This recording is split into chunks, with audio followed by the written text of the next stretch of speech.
بسم اللہ الرحمن الرحیم۔ رسول اللہ صلی اللہ علیہ وآلہ وسلم نے فرمایا،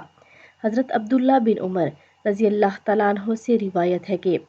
نبی اکرم صلی اللہ علیہ وآلہ وسلم نے فرمایا، قیامت کے روز سورج لوگوں کے قریب آ جائے گا،